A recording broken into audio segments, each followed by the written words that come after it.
Hello Year 6. So me and Mr. Hughes thought it would be really lovely to read you a story. If you do have a copy of Roald Dahl The Witches, you can follow along or you can just listen to us read it. So, Chapter 1, A Note About Witches. In fairy tales, witches always wear silly black hats and black cloaks, and they ride on broomsticks. But this is not a fairy tale. This is about real witches. The most important thing you should know about real witches is this.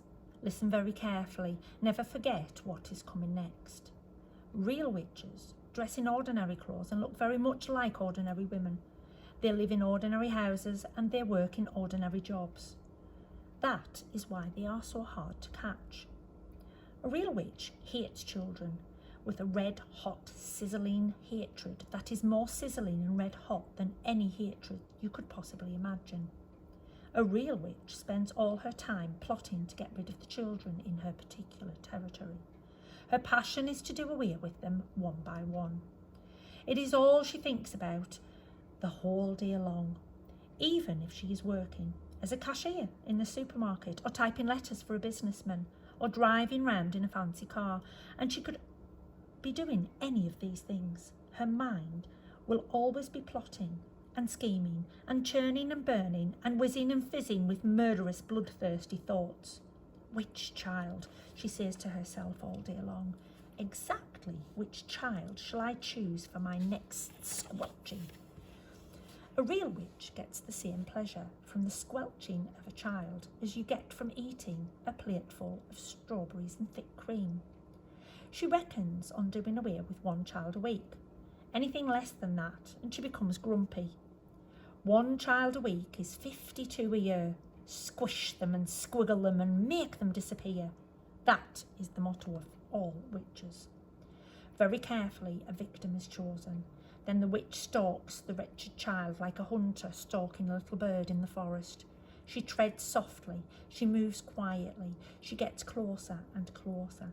Then at last, when everything is ready, whoosh, and she swoops. Sparks fly, flames leap, oil boils, rats howl, skin shrivels, and the child disappears. A witch, you must understand, does not knock children on the head or stick knives into them or shoot them with a pistol. People who do those things get caught by the police. A witch never gets caught. Don't forget that she has magic in her fingers and devilry dancing in her blood.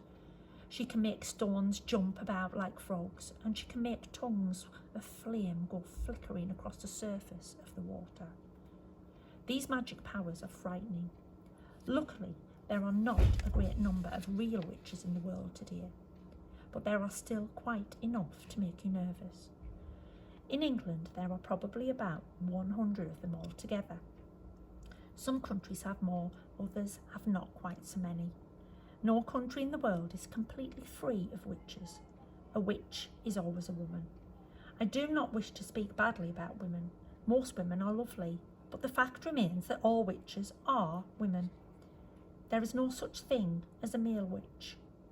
On the other hand, a ghoul is always a male, so indeed is a Barghest. Both are dangerous, but neither of them is half as dangerous as a real witch. As far as children are concerned, a real witch is easily the most dangerous of all the living creatures on earth. What makes her doubly dangerous is the fact that she doesn't look dangerous.